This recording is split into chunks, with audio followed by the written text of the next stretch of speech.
하나님의 말씀은 출애굽기 3장 11절에서 15절이 말씀입니다. 모세가 하나님께 고하되 내가 누구한테 바로에게 가며 이스라엘 자손을 애굽에서 인도하여 내리이까? 하나님이 가라사대 내가 정녕 너와 함께 있으리라. 내가 백성을 애굽에서 인도하여 낸 후에 너희가 이 산에서 하나님을 섬기리니 이것이 내가 너를 보낸 증거니라. 모세가 하나님께 고하되 내가 이스라엘 자손에게 가서 이르기를 너희 조상의 하나님이 나를 너에게 보내셨다 하면 그들이 내게 묻기를 그 이름이 무엇이냐 하리니 내가 무엇이라고 그들에게 말하리이까? 하나님이 모세에게 이르시되 나는 스스로 있는 자니라. 또 이르시되 너는 이스라엘 자손에게 이같이 이르기를 스스로 있는 자가 나를 너에게 보내셨다 하라. 다 같이 읽으시겠습니다. 하나님이 또 모세에게 이르시되 너는 이스라엘 자손에게 이같이 이르기를 나를 너에게 보내신 이는 너희 조상의 하나님 곧 아브라함의 하나님, 이삭의 하나님, 야곱의 하나님 여호와라 하라. 이는 나의 영원한 이름이요 대대로 기억할 나의 표혼이라. 아멘. 할렐루야. 서로의 평강의 복을 기원하는 마음으로 샬롬 인사 나누시기 바랍니다. 샬롬, 샬롬. 토요일 새벽 기도에 잘 나오셨습니다. 여러분이 위하여 기도하시는 이순남 집사님이 아주 위험한 고비를 넘기고 회복 중에 있습니다. 많이 회복이 되어서 의식이 돌아오고 사람이 얼굴을 알아보고 또 말을 다 알아듣고 말은 하진 못해요. 오른쪽이 지금 마비가 된 상태인데 하나님의 은혜로 정말 위중한 고비를 무사히 넘기고 여러분의 기도에 대한 하나님의 응답이었습니다. 그리고 다음 주일부터 이제 본격적으로 피지컬 테라피, 물리치료를 받게 된다고 합니다. 나이가 57세인데 하나님께서 도우셔서 그 건강이 회복되고 다시금 우리와 함께 주님을 섬길 수 있도록 예수남 집사님을 위해서 기도해 주시기를 바랍니다. 여러분의 기도가 그에게 실제적인 도움이 되고 있는 것 같습니다. 이순남 집사님뿐만 아니라 우리 교회 연약한 지체들이 여러분 계시죠. 위에서 계속해서 기도해 주시기 바랍니다. 우리 샬롬교회 성전 건축의 역사 하나님의 은혜로 순조롭게 모든 것이 진행되어 가고 있습니다. 단계 필요한 인스펙션과 퍼밋도 잘 나오고 있고 수고하는 일꾼들이 건강과 안전을 위해서 계속 기도해 주시고 하나님이 이제까지 도우신 것처럼 남은 모든 과정 가운데 함께 하시고 도우셔서 하나님의 때에 우리가 입당을 하고 이 성전이 이 세상에 하나님의 축복의 통로로 쓰임받게 해달라고 계속 기도해 주시기를 부탁드립니다. 오늘 본 말씀 하나님께서 모세를 애굽에 보내셔서 모세를 통해서 출애굽의 역사 하나님의 구원 역사를 이루려 하시기 위하여 하나님께서 모세에게 나타나셨어요. 나타나셔가지고 내가 너를 애굽으로 보낸다 그렇게 말씀을 하시니까 모세가 너무 막막한 거였습니다. 대체 미디안이 일개 목동인 나 도망자 방랑자가 돼서 애굽에서 쫓겨나가지고 미디안 광야를 헤매는 일개 목동인 내가 어떻게 제국을 상대로 해서 200만이 넘는 이스라엘 민족을 구출해낼 수 있단 말인가? 이건 불가능하다. 그런 막막함이 모세의 마음속에 밀려온 것입니다. 그래서 내가 너를 보낸다. 10절에 하나님께서 말씀하셨을 때 모세가 질문을 하죠. 10절 말씀에 이제 내가 너를 바로에게 보내어 너로 내 백성 이스라엘 자손을 애굽에서 인도하여 내게 하리라 하자 모세의 말이 11절에 나타납니다. 같이 읽겠습니다. 시작. 모세가 하나님께 고하되 내가 누구한테 바로에게 가며 이스라엘 자손을 애굽에서 인도하여 내리까? 만약 여러분이 그 자리에 있다 할지라도 이런 반응을 나타내지 않겠습니까? 대체 내가 누구한테 내가 애굽으로 가서 그 거대 제국을 상대해서 이스라엘 백성을 구출해낼 수가 있겠습니까? 그건 도저히 불가능한 일입니다. 도저히 그럴 마음, 그럴 의욕, 그럴 기력조차 제게 없습니다. 제가 누굽니까? 제가 어떻게 그 일을 할 수가 있겠습니까? 그 모세의 질문에 우리가 공감이 가죠. 하나님께 하신 말씀이 12절에 나타났습니다. 12절 말씀 같이 읽겠습니다. 시작. 하나님이 가라사대 내가 정녕 너와 함께 있으리라. 내가 백성을 애굽에서 인도하여 낸 후에 너희가 이 산에서 하나님을 섬기리니 이것이 내가 너를 보낸 증거니라. 모세의 질문에 대한 하나님의 대답은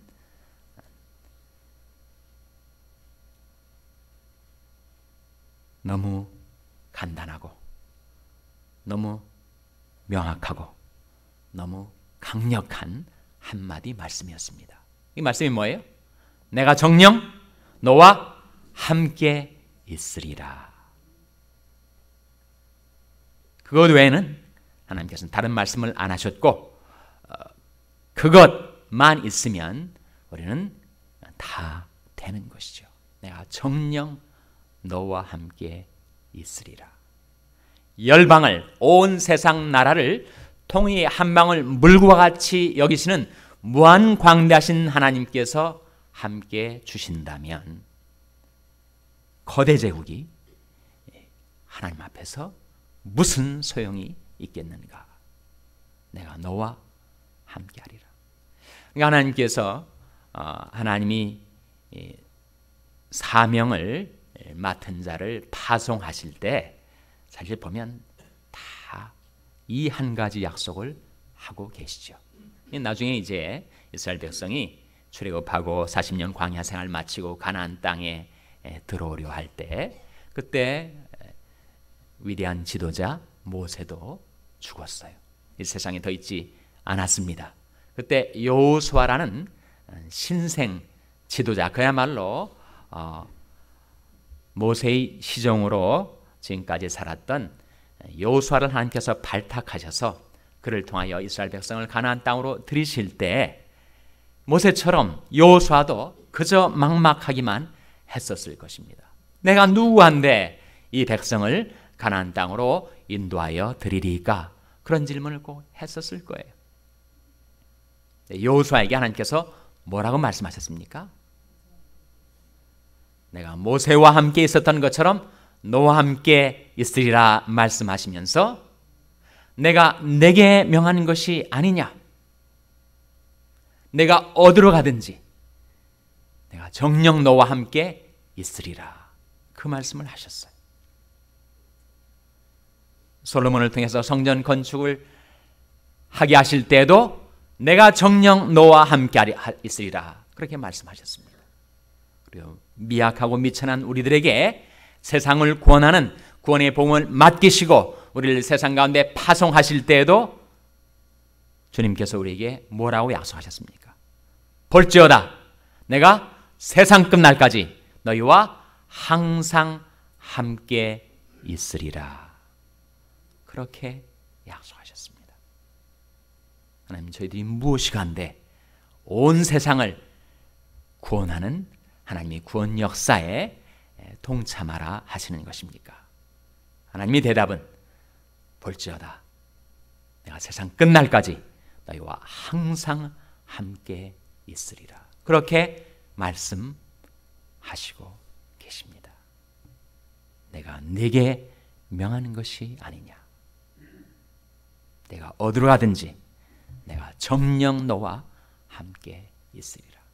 그래서 우리 생활 속에 이런저런 여러 가지 어려움도 생기고 문제가 다가올 때 우리는 그 문제 속에 매몰되어 가지고 그 문제 속에 그저 파묻혀 버립니다. 문제가 실제로 다가오기 전에 완전히 압도를 당해 가지고 삶의 의욕도 기력도 다 잃어버리고 무장해제가 당해버린 상태에서 이제 문제에 완전히 압도를 당해버리고 말아요. 그래서 우리가 문제를 크게 보면 하나님이 작게 보입니다. 그러나 하나님을 크게 보면 문제가 작아 보여요. 여러분 인생의 계획에, 여러분이 자녀들을 위한 장래의 설계에 항상 하나님을 고려해 넣으시라 하는 것입니다. 항상 하나님을 여러분이 인생의 계산에 집어넣으시라 하는 거예요.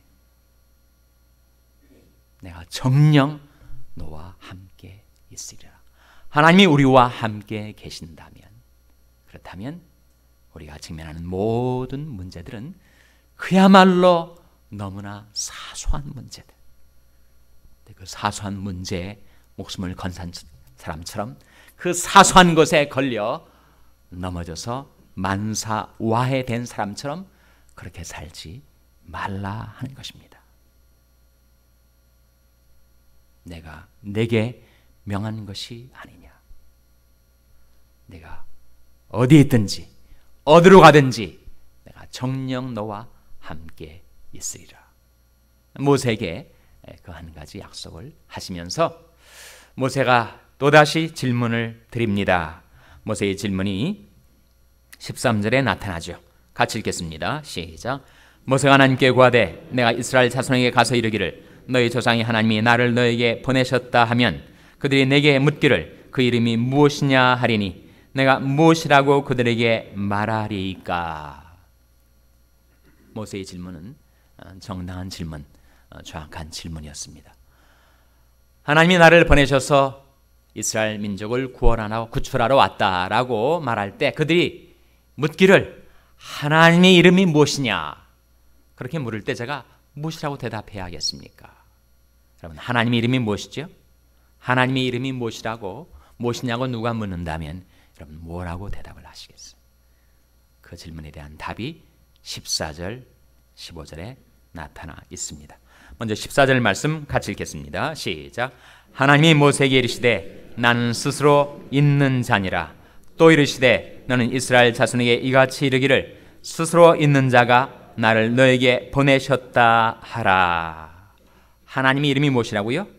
나는 스스로 있는 자니라. 15절 말씀에는 하나님의 이름이 무엇이라고 나타나는가 주목해 보시기 바랍니다. 15절 같이 읽겠습니다. 시작. 하나님이 또 모세에게 이르시되 너는 이스라엘 자손에게 이같이 이르기를 나를 너에게 보내신 이는 너희 조상의 하나님 곧 아브라함의 하나님 이삭의 하나님 야곱의 하나님 여호와라 하라. 이는 나의 영원한 이름이요 대대로 기억할 나의 표혼이라. 이 말씀 속에 아브라함의 하나님, 이삭의 하나님, 야곱의 하나님 다음에 어떤 이름이 나타나고 있습니까? 여호와라 하라. 이는 나의 영원한 이름이요 대대로 기억할 나의 표혼이라. 표혼은 타이틀을 말합니다. 그러니까 하나님의 영원한 이름, 하나님의 표호가 무엇인가, 하나님의 이름이 무엇인가? 여호와라는 거예요. 14절에는 나는 스스로 있는 자니라, 15절에는 여호와, 같은 뜻의 이름입니다. 그래서 여호와라는 이름은 사실은 원래 자음만 네 글자로 나타난 하나님의 이름이었어요. YHWH라는 자음 네 글자, 테트라그라마톤, 사성 글자로 이루어진 이름이었는데 거기에 몸을 붙여야 발음을 할 수 있으니까 사람들이 몸을 붙여서 여호와라고 그 발음을 내었는데 그것은 아도나이라는 주라는 뜻을 지닌 그 모음을 빌려오는 것입니다. 그래서 좀 더 정확한 모음은 야훼가 아니겠는가 성서학자들은 추정을 하고 있습니다. 여러분, 자기 아버지 이름을 함부로 부르지 않지 않습니까? 이스라엘 민족이 그들이 경건한 습성상 하나님의 이름을 함부로 부르질 못해서 이 YHWH에 해당되는 이 이름이 성경 속에 나타날 때마다 그 이름을 발음하기보다 대신 아도나이라고 불렀습니다. 바로 주라는 뜻이에요. 그래서 킹 제임스 버전을 필두로 해서 모든 현대어 영어 성경들은 다 이 여호와의 이름, 야훼의 이름 대신에 로드라는 주라는 이름을 대신 넣어 번역을 한 이유가 바로 거기에 있습니다. 그런데 이 야훼라는 이름, 여호와라는 이름이 뜻이 뭐라고요? 나는 스스로 있는 자니라. 영어 성경 번역은 I am that I am 또는 I am who I am 이라고 번역하는 나는 스스로 있는 자니라의 그 이름이 뜻이 뭐예요? 하나님은 자존자시라는 거죠. 우리가 자존자입니까? 우리는 자존자가 아니라 뭐죠? 우리는 의존자이죠. 우리 생명 자체가 창조자 하나님이 내셔서 나의 존재가 시작된 것입니다. 그리고 지금도 내가 살아 움직이는 것은 하나님을 의존해서 순간순간 살아가는 것이에요. 하나님께서 내 호흡을 거두시면 나는 그 순간 본 흙으로 돌아갈 수밖에 없는 존재입니다. 하나님만이 자존자이시고 나는 의존자.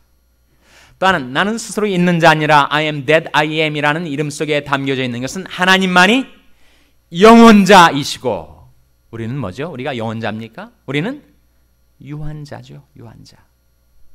그런 70년, 80년 살다가 이 세상을 떠나가는 존재. 사실 70년, 80년도 보장된 것 아니고 언제 내 생명의 중도에 끊쳐질지 알 수 없는 그런 유한자들입니다. 그래서 이 하나님의 이름 속에 담겨진 큰 두 가지 의미. 첫째로 하나님은 자존자이시다. 둘째로 하나님은 영원자이시다. 예수 그리스도는 어제나 오늘이나 영원토록 동일하시니라. 아브라함이 있기 전부터 예수님께서 요한복음 8장 58절 말씀에 이 지상에 오셨을 때 아브라함이 있기 전부터 내가 있느니라. Before Abraham was, I am. 문법적으로는 문제가 있는 문장이죠. I had been 하면 모를지라도. 그것이 의미하는 바는 바로 예수 그리스도가 이 출애굽기 3장 14절에서 말씀하고 계신 영원하신 하나님, 육신을 입으신 하나님, God in the flesh 라는 사실을 증거해 주고 있는 말씀입니다. 그래서 여러분, 하나님은 자존자시고 우리는 의존자예요. 하나님은 영원자시고 우리는 유한자입니다. 그래서 우리가 이 세상에 살아가는 것은 순간순간 하나님을 의존해서 사는 것뿐입니다.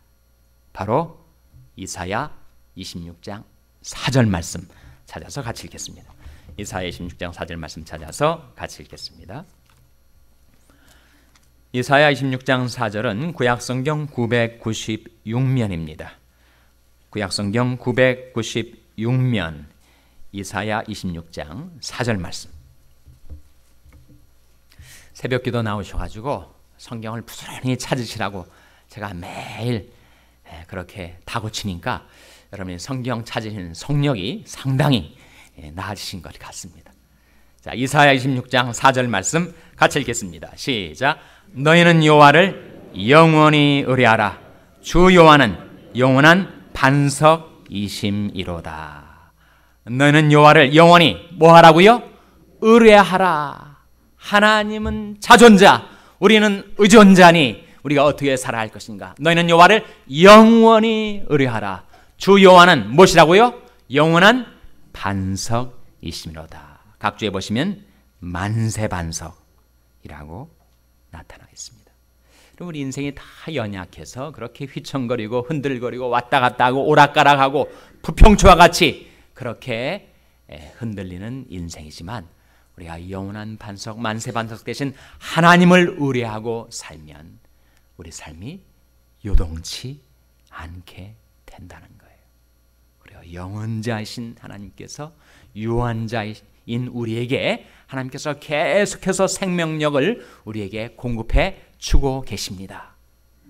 우리에게 물과 햇빛과 공기를 주시고 우리에게 성령과 말씀을 보내어 주셔서 우리 연약한 생명, 유한한 생명을 계속해서 붙들어 주시고 지탱해 주시고 서포트해 주시고 우리가 영원에 잇대어 살 수 있게 해주고 계십니다. 그것이 하나님의 이름의 뜻이에요. 하나님은 자존자이시고 하나님은 영원자이시다. 의존자인 나, 유한자인 내가 어떻게 살아야 할 것인가? 너희는 여호와를 영원히 의뢰하라. 주 여호와는 영원한 반석이시미로다. 그 하나님을 영원히 의뢰하며 살아가시는 저와 여러분, 날마다 의뢰하며 살아가는 여러분, 우리가 불렀던 찬송처럼 영광의 기약이 이르도록 언제나 주를 바라봅니다. To look is to believe. 바라보는 것이 믿는 것입니다. 믿는 것이 의존하는 것입니다. 우리가 이 세상을 살아가는 방식, 그것은 하나님을 영원히 의뢰하며 살아가는 것, 평생 앙마하며 살아가는 것, 날마다 주를 바라보며 살아가는 것. 그때 하나님께서 여러분에게 생명을 주시고 영광의 기약이 이르도록 여러분의 존재, 여러분의 생명을 든든히 붙들어 주시고 지탱해 주시기를 주님의 이름으로 축원합니다. 기도하시겠습니다. 오늘 말씀을 기억하며 하나님,